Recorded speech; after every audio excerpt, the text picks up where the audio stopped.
Bonjour Xavier. Bonjour Perle. Bon, je suis ravie de t'accueillir pour cet échange enjeux et performance, donc Amazon pour accélérer votre stratégie digitale. Est-ce que tu peux peut-être, avant de rentrer dans le vif du sujet, nous expliquer un petit peu, nous rappeler ce qu'est Accenture Interactive? Alors, je suis étonné que tu poses la question, Perle, parce que je pensais que tout le monde connaissait, mais c'est vrai qu'on connaît plus C'est Accenture toujours pour. bien, tu sais, les messages, ça rentre quand on les répète plusieurs fois, donc c'est important. Bon, bah, merci alors de me donner l'occasion de le répéter. C'est l'école à la maison, en fait, finalement. Non, non, c'est une bonne question parce qu'effectivement, Accenture est beaucoup plus connu pour tous les projets IT ou pour les projets d'outsourcing qu'on peut faire. Ça a été une stratégie qui a été ouverte il y a quelques années. Accenture a décidé d'être présent sur la partie digitale par Interactive, qui est vraiment la branche, le bras armé avec comme volonté d'accompagner les entreprises sur l'ensemble de la partie expérience client, expérience digitalisée. On se qualifie nous-mêmes comme l'agence de l'expérience. Alors, ça implique de designer les expériences, ça implique de les réaliser techniquement, c'est-à-dire de les mettre en place. Ça implique aussi un certain nombre d'éléments créatifs et de contenus autour de ces expériences. Et puis, ça implique aussi après de les opérer, ces expériences dans le temps, de les améliorer avec un environnement média, analytics, CRO, personnalisation, marketing automation. Donc ça, c'est la partie dont je suis le porte-drapeau pour la France. Cette stratégie, elle s'est faite par acquisition côté Accenture. Donc il y a eu Accenture Interactive qui a été créée, des personnes d'Accenture via des embauches, bien entendu, et de la montée en expertise, mais surtout des acquisitions. C'est plusieurs dizaines d'acquisitions dans tous les pays depuis 4 ans. Ça nous donne aujourd'hui un bloc de 15 000 personnes, 15 000 experts dans le monde avec le scale que l'on connaît. Avec Accenture en tout cas, donc présence globale, 15 000 personnes sur ces métiers d'expérience. En France, c'était les acquisitions de Sutter Mills et de Altima. Et puis, bien sûr, pour opérer tout ça, on a un certain nombre de partenaires sur lesquels on s'appuie, dont Google, dont Salesforce, dont Adobe, dont Facebook, mais aussi Amazon. Et c'est pour ça qu'on avait choisi ce sujet particulier aujourd'hui. Alors justement, vous avez déployé un partenariat avec eux, est-ce que tu peux nous donner quelques éléments supplémentaires? Oui, alors en fait, c'est un partenariat qui est basé sur plusieurs choses, plusieurs éléments, je veux dire. Déjà, on a identifié Amazon et on n'est pas les premiers à l'avoir fait, mais c'est un player de plus en plus important sur l'ensemble des métiers du digital, pas que sur la partie retail, même si c'est un acteur bien sûr essentiel, mais aussi sur la partie média et data. C'est l'entreprise qui est quand même passée de 0 à 15 milliards de dollars de chiffre d'affaires sur la partie média dans les 3 dernières années. Et puis, c'est l'entreprise qui possède des milliards de touchpoints data du fait de toutes les consommations ou tous les achats que chacun fait sur Amazon. Et j'imagine que dans les 12 derniers mois, les gens qui nous écoutent ont notamment utilisé Amazon et puis j'espère d'autres plateformes aussi. Donc, c'est un partenariat sur un acteur extrêmement fort, le troisième plus gros acteur aujourd'hui sur le média digital, sur lequel on va nous apporter de l'expertise média, de l'expertise data, cette capacité à opérer at scale, entre guillemets, et bien sûr, la connaissance qu'on a des industries, que ce soit le retail, l'auto, le banking, le luxe, etc., le CPG. Et puis, un partenariat un peu exclusif autour de l'accès à certaines données, l'accès à certaines bêtas sur les produits.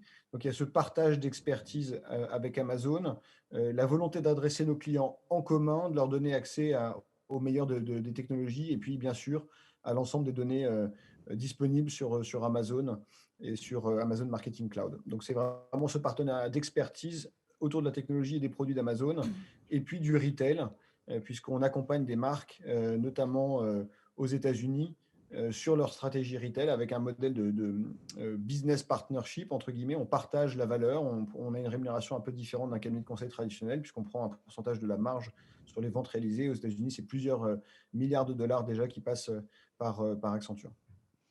Alors justement, tu parlais de clients que vous accompagnez aux États-Unis. Tu peux nous donner un petit peu des secteurs d'activité ou peut-être des noms pour qu'on comprenne un petit peu plus quel type d'entreprise se positionne sur ces sujets? Alors sur Amazon, on se parle de vendor et non-vendor. Je peux être une entreprise qui vend via Amazon. Et là, en l'occurrence, on va avoir du CPG, on va avoir du bricolage, on va avoir à peu près tout ce qui se fait comme typologie d'entreprise retail, entre guillemets, produits retail. Soit des retailers qui ont décidé de venir sur Amazon avec leur vitrine, soit des marques qui regagnent cette relation D2C, direct to consumer. Et puis, on va avoir des gens un peu plus non-vendors, des Mmh. hôteliers, on va avoir des banques. Je pense à Radisson, par exemple, ou à une banque en Espagne, qui, eux, vont plutôt utiliser, avec qui on va plutôt utiliser la capacité média et la capacité data d'Amazon pour mieux comprendre les clients et puis pour activer des plans médias plus performants et générer du lead. Alors justement, Xavier, tu évoques ce partenariat avec Amazon. Ça remet effectivement en cause un certain nombre de choses, notamment pour les marques, pour les annonceurs. En quoi, en fait, finalement, ça vient remettre en cause et comment est-ce qu'aujourd'hui vous les accompagnez? Voilà. Je pense que ça ne remet pas enfin, c'est une excellente question parce que ça remet en cause le panorama général. Oui. Ça ne doit pas remettre en cause, ou au contraire, ça doit venir dans cette stratégie générale d'internalisation des assets et des properties data. Notre concept, enfin, notre principe même d'action et la façon dont on voit les choses aujourd'hui, il est absolument primordial de reprendre la main et l'accès, la propriété, entre guillemets, de l'ensemble des assets.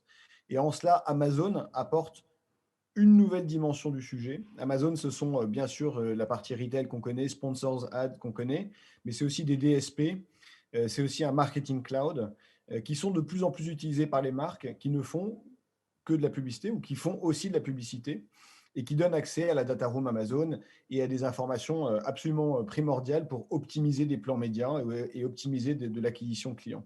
Donc, même dans ce mouvement d'internalisation que l'on prône, Amazon a sa place. Et donc, la question, c'est vraiment comment je récupère Mhm. l'ownership de ces assets, comment j'en récupère la propriété pour y avoir accès en plein et en connaissance de cause, comment je deviens indépendant vis-à-vis de mes partenaires, euh, et comment j'ai de fait une neutralité dans l'insight et la capacité à avoir soit un changement de partenaire, soit la capacité à développer moi-même un savoir-faire autour de ces technologies. Bien sûr, ça pose la question, comme je viens de le dire, de l'internalisation du savoir-faire. Et là, pour le coup, vu la taille du player d'Amazon, vu la taille que prend Amazon et que prendra Amazon dans le reste, dans les prochaines années, il est absolument primordial soit d'internaliser un savoir-faire, soit d'internaliser au moins une compétence sur Amazon, une bonne compréhension. Et donc, ça passe notamment par cette évangélisation, cette connaissance, cette compréhension de l'écosystème pour en connaître l'ensemble des possibilités, pour pouvoir challenger ses partenaires. Donc, nous, comment on aide nos clients là-dessus? On est dans cette logique d'accompagner nos clients à reprendre les contrats, la relation avec l'ensemble des éléments d'Amazon, et puis à les aider à monter en compétences, à monter en compréhension sur ce qu'ils peuvent en faire et comment ils peuvent évoluer là-dessus, et comment ils peuvent derrière en tirer un bénéfice pour améliorer la performance de leur plan média. On est vraiment dans cette notion euh, d'accompagnement très précis sur, sur un plan de reprise de l'ownership, de montée en compétences et d'activation derrière. Alors justement, ça nécessite de déployer une stratégie qui soit performante en ayant effectivement l'ensemble de ces assets. Comment est-ce que concrètement vous mettez ça en place avec les marques que vous accompagnez? Alors, là où tu as raison, c'est que ça nécessite une stratégie qui devrait déjà être en place un peu partout. En tout cas, je le souhaite et c'est ce que l'on voit chez nos clients les plus matures, dans l'automobile, dans le CPG, dans le luxe, et puis dans le transport aussi, par exemple, la mobilité. C'est la reprise des contrats et de ces différents assets technologiques, mais qui, derrière cette notion de technologie, sont aussi des assets data. On parle beaucoup d'ad serveur, de DMP, de DSP, de CDP. Alors DMP un peu moins maintenant, on a un peu passé le cap ou la vague, puisqu'on parle beaucoup de vagues en ce moment. Aujourd'hui, on parle de data room. Mhm. C'est être capable d'être honneur de ces data rooms, de les créer et de les faire tourner pour bénéficier. Ensuite, la deuxième chose qui nous paraît importante en termes d'action à mettre en place, c'est la visualisation des données ou la concaténation des données et l'intelligence qui va autour. Et comment je m'assure d'être capable de monitorer, de suivre ce qu'il se passe, mais surtout de développer de l'intelligence autour de ces assets. Parce qu'à la fin, la question, c'est pas de savoir si un monde média data-driven va arriver. La question, c'est comment je peux en tirer parti et comment je fais en sorte d'optimiser concrètement mes achats avec ça. Alors, on va se parler de data room, de segmentation, micro-segmentation, de pouvoir suivre l'évolution de ces cohortes et audiences dans un univers où Amazon apporte une lecture complémentaire par rapport à tout ce qui va être privacy, puisqu'on est sur de la donnée loguée pour beaucoup chez Amazon, et donc avec de l'assurance, entre guillemets, des comportements de ces différentes audiences. Et puis, il y a un sujet avec Amazon qui est clé, c'est qu'Amazon a toujours été au cœur, ou on va dire au centre, à la fois du commerce et du marketing, avec un ownership en interne qui est partagé entre tout le monde et finalement pas grand monde. Ne se sent responsable vraiment de la compréhension de l'ensemble de l'écosystème Amazon. Nous, notre job là-dessus, c'est de créer des gouvernances et de faire monter l'ensemble des organisations dans la compréhension de ce qu'on peut faire. Voilà, donc c'est trois sujets. C'est la reprise en main des assets, c'est la mise en place de la visualisation, mais surtout de l'intelligence et son activation, et puis après la gouvernance métier et la montée en compétences. J'espère que c'est clair, c'est un peu long, Je mais pense comme que j'avais mon fils à côté en parallèle, vive l'école à la maison, encore une fois, j'essaie de garder mon cap.